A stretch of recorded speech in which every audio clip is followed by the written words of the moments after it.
Oi pessoal, tudo bem? Então nessa aula a gente vai começar a manipular os dados da radiação cósmica de fundo para tentar extrair algumas informações dela, tá? E a gente vai fazer o seguinte, a primeira coisa que a gente vai estudar é a questão do dipolo cinemático.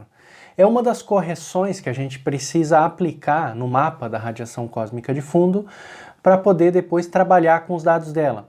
Só que essa é uma correção importante do ponto de vista cosmológico, quer dizer, mais importante, né?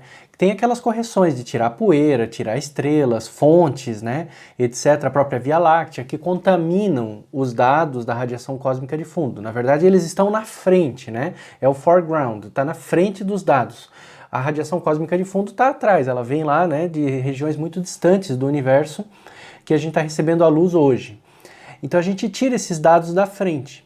Agora tem um outro tipo de ruído, um outro tipo de dado, informação, que a gente precisa tirar do mapa da radiação cósmica de fundo e que é bastante interessante. Não é necessariamente um dado cosmológico, mas é um dado que tem muito a ver com a cosmologia, que é o seguinte, a gente chama ele de dipolo cinemático. É muito simples entender o que é. Na verdade, é o nosso movimento enquanto galáxia dentro do universo. Porque você conhece o efeito Doppler, né? Ou seja, se a gente tiver uma estrela e a gente está se movimentando em relação a essa estrela, ou a estrela se movimentando em relação a gente vai ver essa estrela com a luz desviada ou para o vermelho ou para o azul, o redshift cosmológico, etc., que a gente já viu bastante em Cosmologia 1 e tal. Enfim, esse efeito Doppler ele vai acontecer sempre que houver movimento relativo entre a fonte e o observador. A gente já sabe disso. E acontece que a gente precisa corrigir esses efeitos Dopplers, vários que acontecem. Então é preciso corrigir, por exemplo, a velocidade de rotação da Terra, né? Porque o telescópio está, se for um telescópio terrestre, né? Em geral a gente está usando dados do telescópio espacial. Mas de qualquer forma, ele vai estar girando em torno da Terra em órbita, se for o telescópio espacial, ou se for na Terra, vai estar com a velocidade de rotação da Terra. Aí isso vai colocar um efeito Doppler nos dados, a gente precisa tirar esse efeito Doppler dos dados. A Terra vai estar girando em torno do Sol, a gente precisa tirar esse efeito Doppler. O Sol está girando no centro da galáxia. Tudo isso insere efeitos, né? Desvios Doppler nos dados, que precisam ser corrigidos, porque a radiação cósmica de fundo é justamente a medição de um desvio, né? De um efeito Doppler, claro que de origem cosmológica, não necessariamente de movimento, como a gente já viu várias vezes. Mas a gente precisa corrigir esses desvios, vários desvios. Agora tem um desvio em particular, que é o que eu quero corrigir hoje com vocês, que nos dá uma informação já cosmológica, que é o movimento da nossa própria galáxia dentro do conjunto das outras galáxias próximas aqui do universo. Então é um movimento cosmológico de certa forma, não é um movimento causado pela expansão, mas é um movimento cosmológico porque a gente está falando de um movimento que tem velocidade alta porque acontece em escalas cosmológicas, tá? Então acontece que a nossa galáxia, o nosso grupo local de galáxias, ele é atraído por outras galáxias, outros grupos de galáxias, e esse movimento que gera, ele aparece pra gente no mapa da radiação cósmica de fundo. Então vamos corrigir isso daqui. A gente chama isso de dipolo cinemático, você já vai entender por quê. Então, essa aula nem eu preparei slides, porque eu quero mostrar realmente algumas contas e alguns gráficos, tá? Então eu deixei como um PDF, uma sequência de temas, muito parecido com o que eu já fiz em Cosmologia 1. Então, para entender o dipolo cinemático, o que a gente tem é o seguinte, quando a gente mede o mapa da radiação cósmica de fundo, a gente mede isso daqui, ó, a gente mede um mapa com uma temperatura, né, cada um dos pixels, com uma temperatura muito uniforme, 2.728 Kelvin. Então é um mapa extremamente uniforme que a gente mede. Qualquer lugar que você veja, que você olhe para o céu, em escalas de até 1 milésimo de Kelvin, mais ou menos, é uniforme, tá? Quando você chega em 1 milésimo de Kelvin, aqui está a escala, ó, na verdade quando você chega em 3 milésimos de Kelvin, a precisão, né, aqui nessa casa decimal, tá, no 8, você vai começar a perceber que há uma oscilação nesses dados. Uma região do céu, ela é mais quente, ou seja, tem um desvio ali, né, do que outra região do céu, seria mais fria, quando a gente calcula a temperatura, né. fazendo o ajuste de corpo negro ali dos dados. Então uma região do céu é mais quente e outra mais fria. Mas não é porque realmente a gente está vendo uma região do universo mais quente e outra mais fria. O que a gente observa aqui é um movimento. Então nós estamos nos movimentando nessa direção aqui, ó. Imagina que isso aqui é um mapa tridimensional, né? Projetado na tela. Então a gente faz um movimento. E é isso que a gente está captando aqui. Se a gente for investigar ainda mais a oscilação disso daqui, a gente vai chegar nas anisotropias, que aí sim é um efeito cosmológico, tá? E é numa escala de microkelvin. Olha, é muito importante você memorizar essas escalas. Numa escala de Kelvin, 2.78, vamos lá, 3 Kelvin, a radiação cósmica de fundo é uniforme.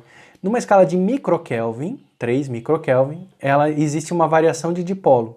1000 vezes menor na escala, né, de oscilação. Se eu diminuir 1000 vezes ainda, né, aproximadamente 1000 vezes, 18 microkelvin, a gente chega nas anisotropias. Eu preparei, isso aqui é um mapa, tá? Eu preparei um gráfico, eu não sei se vai atrapalhar ou ajudar, mas eu espero que ajude. Eu preparei um gráfico bem bobinho para você tentar entender como isso funciona. É o programa 7A que eu vou disponibilizar para vocês, tá? Esse programa 7A ele é muito simples, a ideia dele é fazer um gráfico para você entender isso daqui. Então eu coloquei esses valores que estão ali naquele mapa. A temperatura da radiação cósmica de fundo, a variação do dipolo, né, o ΔT do dipolo e das anisotropias. A gente vai estudar hoje o dipolo e nas próximas aulas as anisotropias. Não se preocupe que a gente vai mergulhar de cabeça nessa história de anisotropias mais pra frente. Então o que eu fiz foi o seguinte, eu vou tentar mostrar para eles como que isso aparece visualmente, tá? Não só no mapa ali, mas numa coisa unidimensional, porque o mapa é bidimensional, é projetado no céu. Vamos tentar entender como se fosse uma medida. Então, eu fiz esse gráfico, ele está aqui, ó. Depois eu explico o programa para vocês. Quando a gente pega os vários valores de temperatura e coloca num gráfico, né, eles vão aparecer todos muito iguais para a gente, ó, numa linha reta, tá? Todos com uma temperatura muito perto do valor médio ali de 2.728, tá? Então vão aparecer todos aqui. Só que, se eu dou um zoom nesses valores, então eu fui pegando vários valores no céu e fui colocando um pontinho aqui. Você pode pensar que cada posição de pontinho é um ângulo aqui, tá? Mas, ou são vários pontos e eu fui colocando os dados, tá? Quando eu faço assim, aparece uma linha reta, aparecem valores muito uniformes. Agora, se eu clicar aqui para dar um zoom e pegar e dar um zoom nesse gráfico aqui, né? Tá, observa que o eixo, opa, deixa eu voltar aqui. Observa que o eixo Y, ele está variando de 0 a 5 kelvins. Então eu estou numa escala, a minha escala de precisão aqui é da ordem do Kelvin, né? De 0 a 5 Kelvin. Se eu dou um zoom, eu vou diminuir, eu vou enxergar mais detalhes, né? Então eu vou para uma escala de variação já de décimo de Kelvin, tá vendo? 2.70 a 2.75. Desculpa, centésimo de Kelvin. De 5 centésimos de Kelvin. Então, eu dei um zoom, aumentei em 100 vezes a minha figura ali, né? Porque antes eu ia de 0 a 5, agora eu estou de 2.70 a 2.75, 0.05. Então, quando eu dou esse zoom, eu já vejo a informação do dipolo. Eu vejo que de um lado do céu a temperatura é menor, do outro lado do céu a temperatura é maior. É isso que a gente está vendo nessa figura. Só que essa figura está projetada no céu, é um mapa. Então eu vejo que uma região do céu tem, né, no milésimo de Kelvin, uma temperatura maior do que a outra. Eu também vejo isso nesse gráfico aqui, né? Aqui, na verdade, a escala está no centésimo, mas na verdade a variação é menor do que isso, né? Se eu der um zoom ainda mais nisso daqui, olha, para enquadrar só essa região, eu vou ver que a oscilação é da ordem do milésimo do Kelvin, né? Tá vendo, ó? 2.726, 2.730. Então está variando no milésimo, na terceira casa depois da vírgula, tá? Essa é a informação do dipolo. Isso acontece, como eu disse, porque a gente se movimenta em relação à radiação cósmica de fundo. Então, existe um referencial, que é a radiação cósmica de fundo, e a gente não está parado nesse referencial. A gente está se movimentando, a nossa galáxia se movimenta. E esse é o efeito de dipolo. A gente já vai abrir essas equações. Só que quando eu dei o zoom, eu comecei a observar que em cima dessa variação dipolar existe uma variação irregular aqui, olha, muito irregular, parece um ruído. Quem já trabalhou com dados, parece um erro experimental, né, nessa variação. Aí se eu pegar e der mais um zoom, então, nessa variação aqui, irregular, eu percebo que é uma variação que acontece em cima do gráfico do dipolo, numa escala de microkelvin, tá vendo? Olha só, 3 casas decimais, 5 casas decimais, porque é 18 microkelvin, então uma oscilação aqui quase na escala do microkelvin. Então o que a gente vê é isso, olha, tem um valor médio, nesse valor médio a gente observa ainda que existe o dipolo, mas que na média, né, na média os pontos têm esse valor azul, né, não que eles tenham esse valor azul, na verdade eles nunca têm o valor azul, é um valor médio, né, e que em cima dessa variação há ainda uma variação menor, né, que é o que a gente está vendo, tá? Então esse gráfico, ele é feito assim, olha, eu coloquei as 3 variações, né, CMB, dipolo e anisotropia. Eu criei vários pontinhos aleatórios aqui, eu criei 1000 pontos, calculo os valores médios, 1000 pontos, depois eu calculo os valores do dipolo, metade dos valores vão ter um valor mais baixo de temperatura, metade dos valores um valor mais alto, tá? São as 2 escadas. E as anisotropias, que eu criei com uma variação aleatória. No caso, para quem entende um pouquinho de estatística, eu criei números aleatórios, né, random, com uma distribuição normal, uma distribuição gaussiana, tá? Mas isso é um detalhe importante no contexto da radiação cósmica de fundo, mas que a gente não vai entrar aqui nessa disciplina porque eu não quero trabalhar estatística aqui, porque em geral os alunos não estudam estatística no começo da graduação e eu quero assumir, né, conhecimentos de início de graduação. Mas para quem tem interesse em estatística, é uma coisa para se aprofundar, talvez, na estatística da radiação cósmica de fundo, que traz uma física importante para a gente também, tá? Agora que você entendeu que existem 3 escalas, né, e de variações, vamos entender então como a gente pode trabalhar essa informação do dipolo, essa nossa velocidade aí, em relação a isso aí, tá?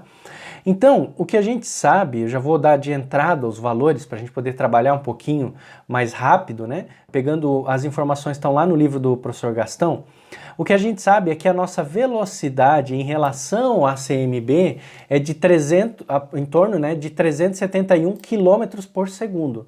Então a gente se movimenta a 371 km por segundo em relação à radiação cósmica de fundo. Esse é referencial. A gente tem essa velocidade, que não é pouca, né? E que direção que a gente faz? Aqui está em coordenadas galácticas, né? Da Via Láctea, tá? Então tem a latitude e a longitude galácticas aqui, tá? E a gente tem as coordenadas. Então a gente sabe, né? Se a gente pensar no céu, né? Aqui tem um plano da nossa galáxia, a gente está se movimentando assim, a gente sabe o ângulo, tá? Então, o que é legal é a gente pode calcular esse mapa, teoricamente. E eu vou fazer esse gráfico da CMB com vocês, é o programa 7B. Só que para fazer o gráfico da CMB, com o programa 7B aqui, que eu vou mostrar para vocês, a gente precisa entender como é que o efeito Doppler acontece. Então, para isso, vamos olhar antes, né, de fazer o gráfico, vamos olhar a nota 7A. Na nota 7A eu mostro para vocês como que se calcula o efeito Doppler. Então, olha só, a equação do efeito Doppler para o movimento numa direção arbitrária é essa daqui, olha só. Vamos entender essa equação. Ela vai dar o desvio do efeito Doppler, em geral, a gente pensa a fonte, o nosso movimento, ou o movimento da fonte, né? Aqui vamos pensar o nosso movimento, perfeitamente alinhado com a fonte. Ou seja, eu me movimento na direção da fonte. Só que habitualmente não é assim que as coisas acontecem, né? O normal é que a gente não tenha um movimento perfeito na direção da fonte, mas a gente tem um movimento, né, numa direção diferente. Então a fonte está aqui, eu me movimento em relação a ela, mas não na direção direto para ela, né, na linha divisada da fonte, né? Eu me movimento numa direção que não é nem na linha divisada da fonte e nem perpendicular a ela. Movimento numa direção transversal. Como é que funciona o desvio de frequência nesse caso? É dado por essa equação aqui. Então, existe a frequência original, que foi emitida pela CMB, lá no começo do universo, a frequência que eu vou medir, a frequência observada, tá bom? Gama é o fator que vem lá da relatividade, é o fator de Lorentz, né? que é 1 sobre a raiz de 1 menos v quadrado sobre c quadrado, que é o fatorzinho de Lorentz, bem famoso para quem trabalha com relatividade. E 1 menos beta cosseno de θ tem a ver com esse movimento transversal. Beta é v sobre c, né, um fator, né, relativístico também, é muito usado na relatividade, a letra gama e a letra beta, tá? Letra beta é v sobre c e o gama é o fator de Lorentz, que no caso, usando beta, né, seria 1 sobre a raiz de 1 menos beta quadrado. E o cosseno de θ é o ângulo entre eu e a fonte, né? Então, se eu estivesse me movimentando na direção da fonte, o θ seria 0. Se eu estivesse me movimentando na perpendicular, θ igual a 90 graus, tá bom? Então, é isso daqui que a gente tem como efeito Doppler no movimento arbitrário. Então, é o que está acontecendo, porque a nossa fonte, né, a radiação cósmica de fundo, ela vem, né, do céu e a gente se movimenta em direção a ela, tá? Então, a gente precisa ver aqui em relação a algumas coordenadas, no caso, eu vou usar coordenadas galácticas, como é que está o nosso movimento. O θ vai ser o nosso ângulo em relação a essas coordenadas galácticas. Então, vamos lá. A gente quer poder medir isso daqui. Como é que funciona? Então, o que a gente vai observar em relação a um fóton lá da CMB, né, vai ser isso daqui. Ou seja, se eu estou me movimentando nessa direção, o que eu vou ver, o efeito Doppler nessa direção, vai ser diferente do que eu vou ver na outra. Porque tem um ângulo entre o meu movimento e o que eu estou olhando. Então, eu estou me movimentando aqui, mas o que eu estou olhando é θ para cá. Ou o que eu estou olhando é θ para cá ou para lá. Então o que acontece como efeito prático é que a gente não vê a mesma temperatura em todas as direções. Na direção que a gente está se movimentando, a gente vai ver uma temperatura, nas direções perpendiculares ou qualquer outra direção, eu vou ver outra temperatura.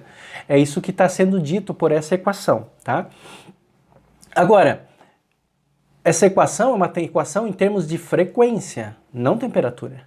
Será que o efeito que eu quero medir, o efeito final, que é o mapa de temperatura, ele vai ter uma cara parecida com essa ou vai ser muito diferente da frequência? Isso depende daí, veja que esse efeito Doppler acontece para cada frequência. Isso depende como é que essa mudança nas frequências vai vai afetar a curva de corpo negro, porque a temperatura é medida a partir da distribuição da curva de corpo negro, né? Então a gente já viu na outra aula, né, na nota 4b, deixei indicadinho aqui, na nota 4b, que na verdade não, que esse deslocamento Doppler ele afeta a curva de corpo negro por inteiro e o que a gente vê de efeito Doppler para uma frequência, a gente vê para todas e a gente vê para a temperatura também. Então a gente pode escrever essa equação, que o efeito Doppler na frequência ou comprimento de onda, né, vezes a temperatura, vai ser uma constante, ou seja, vale o deslocamento da lei de Wien. A curva vem por toda, desloca toda igual. Então a temperatura desloca igual às frequências nessa história aí. Essa é a conclusão final, que facilita muito a nossa conta aqui. Então a gente pode dizer que a lei de Wien se mantém, trocando o comprimento de onda por frequência, né, que é o que a gente está trabalhando aqui. A gente pode escrever essa relaçãozinha aqui, né, tinha uma velocidade da luz que sumiu aqui nessa conversão, cortei. E a gente pode escrever, então, aproveitando a equação de efeito Doppler aqui, né, da razão entre as frequências, pode escrever a razão de temperatura direto. Então eu já sei o efeito na temperatura do mapa, não preciso pensar nas frequências, porque lembra que quando a gente faz a medida com satélite, a gente não vai medir uma frequência, a gente vai medir um monte de frequências e vai daí tirar uma temperatura. Então eu já sei que o efeito da temperatura vai ser esse, eu vou medir uma temperatura numa certa direção e outra temperatura em outra, porque eu estou me movimentando. E a relação é essa assim, olha, a temperatura que eu vou observar para um dado ângulo que eu olhar, vai ser igual a uma temperatura que eu vou chamar de temperatura da CMB mesmo, a temperatura média da CMB nesse caso, né? Vezes esse fator de correção aqui, tá? Essa é a equação. Agora, com essa equação, a gente pode fazer o gráfico. Então, eu peguei aquela equação ali e coloquei dentro dessa função, que é a temperatura observada. Ela vai depender da temperatura da CMB, vai depender, aqui eu botei 725, vai depender da velocidade, que eu peguei ali do livro do professor Gastão, do beta, na verdade, né, que é a relação entre a velocidade que eu tenho e a velocidade da luz, tá? 371 km por segundo dividido por 300 mil km por segundo, e vai depender do ângulo, desse ângulo beta.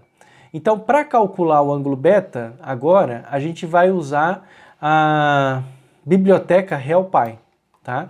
Eu não vou usar os dados da CMB aqui, não vou usar os dados, eu só vou usar a biblioteca RealPy, porque é a biblioteca que serve para trabalhar com esses mapas. Primeiro de tudo, eu vou configurar um mapa aqui. Isso daqui é só informações de gráfico, tá? Não tem física aqui. Eu vou usar as cores do Planck, porque são que a gente já está usando, né?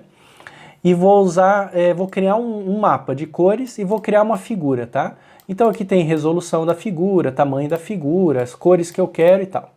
Beleza. Aonde que entra a física? A física entra aqui, ó, quando eu vou criar e fazer o gráfico de um mapa do céu. Então eu vou dizer o número de pixels que eu quero. Lembra que quanto maior esse número, nside aqui, maior a resolução. Então eu vou botar um número baixo, porque a gente não quer alta resolução nesse mapa. Eu vou botar o número de pixels, aí eu posso calcular quantos pixels, vou até imprimir aqui. Vamos rodar esse programa, né? Eu já devia ter rodado para vocês verem a saída final, né? Ó, é um mapa de dipolo, tá? Então a resolução é bem baixa, um pixel representa 3.6 graus aqui, uma resolução angular mais ou menos, tá? E o mapa, isso aqui tá errado, né? Ah, tá, olha, tá errado. O número de pixels no mapa é outra função. Depois eu copio e altero lá, tá? Tem que pegar do programa da aula passada aqui e trocar. Ficou a mesma função. Copiei e colei e ficou errado. E agora a gente vai fazer o seguinte. Você veja que o mapa está todo quadriculado, são pixels, né? A gente vai, nesse laço aqui, a gente vai fazer o seguinte. Nós vamos pegar e vamos, para cada pixel do mapa, nós vamos fazer o seguinte, vamos pegar esse pixel e vamos calcular qual é a temperatura desse pixel observada, tá? Como é que a gente vai fazer para calcular a temperatura observada? A gente vai passar aqui quantos pixels tem no mapa e qual pixel que eu estou usando. Com essa informação, a biblioteca RealPy, tá? Com essa informação aqui, ó, o RealPy, ele me diz qual o ângulo, né, nas coordenadas dele, do RealPy, qual o ângulo que está esse pixel que eu estou trabalhando. Então ele vai me dar uma posição angular desse pixel que eu estou trabalhando. Agora, eu vou fazer o seguinte, eu tenho a posição, o ângulo desse cara. Eu vou calcular o θ entre esse cara e a minha direção de movimento, tá? E o θ é um ângulo só, não é dois agora, porque eu tenho o mapa do céu e eu tenho a minha direção de movimento. Então o que eu preciso é esse ângulo só. Então se é um pixel aqui em cima, ele vai calcular esse ângulo. Se é um pixel do lado, esse ângulo. Então eu vou ter um ângulo só, que é esse ângulo de movimento transversal. A própria biblioteca RealPy tem uma função que calcula distâncias angulares entre dois pixels. Então eu vou dar o pixel lá da ponta, para onde eu estou me movimentando, e vou dar o pixel que eu quero calcular a temperatura. É isso que eu estou dando aqui. E ele vai me dar o ângulo entre esses dois. É como se fosse dois vetores, ele está me dando o ângulo entre esses dois vetores. Então o θ e o φ que eu acabei de encontrar aqui em cima, eu passo, é um dos ângulos, e o outro é a direção de movimento que eu já tenho, que é a informação que a gente, né, eu peguei lá do professor Gastão, que é já ajustado aí dos dados, tá? E ele calcula um ângulo, é o θ lá na minha equação. Com esse ângulo, com o valor do beta, eu consigo jogar na equação e calcular a temperatura. E aí eu retorno um valor de temperatura e eu guardo no mapa. Depois eu simplesmente mando fazer o gráfico do mapa com essas cores que eu tinha configurado aqui. E é esse mapa que você está vendo aqui. Então o que você percebe é que a gente se desloca aqui, né? E a gente vai ver diferenças de temperatura por causa desse nosso deslocamento aqui. Isso daqui é o efeito de dipolo.